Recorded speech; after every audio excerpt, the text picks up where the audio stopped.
Will grabbed the freshly stolen $10 million and tossed it straight into the fire. Only by doing this could he hope for a lenient sentence during sentencing. But this very act brought him endless trouble. With no concrete evidence, the police ultimately sentenced him to just 8 years. Yet upon his release, he suddenly received a call from a kidnapper claiming to have kidnapped Will's daughter, demanding exactly $10 million in ransom. This absurd coincidence stunned Will, yet he remained utterly unflustered, even bursting into laughter, because he instantly recognized the caller. Mark was the accomplice who had stolen the money with him 8 years prior. Just as Will dismissed the kidnapping as a joke, Mark handed the phone to his daughter.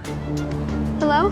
Hearing his daughter's sobs, Will suddenly grasped the gravity of the situation. But the $10 million had already been burned by Will. Mark, believing Will had pocketed the entire sum, threatened to hack his daughter to death within 24 hours if the money wasn't delivered. What Mark didn't anticipate was that after hanging up, Will immediately drove straight to the police station. The sheriff refused to believe his story. To save his daughter, Will knocked out 2 officers in the elevator and used their access cards to sneak into the archives. He knew the only person who could provide information on Mark was Tom, who had participated in the bank heist years ago. Once he pinpointed Tom's location, Will stormed over in rage. A single punch knocked out Tom's front teeth. It was Tom who had driven the getaway car back then, leading to Will's arrest. Now Mark and Tom had teamed up to kidnap Will's daughter. To save his own skin, Tom had no choice but to reveal Mark's exact location. But Will had no intention of letting him off. Suddenly,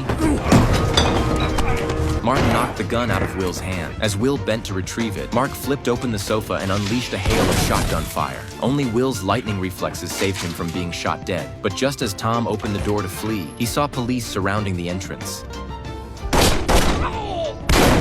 It turned out they had been stationed at the entrance all along, waiting for this moment to shoot Tom dead, but Will gave them no chance to capture him. He leaped directly from the 4th floor to a neighbor's balcony. By the time the sheriff arrived, Will had already vanished from the scene. Following the lead Tom provided, Will tracked down the taxi Mark had been driving. But to his surprise, Mark wasn't inside.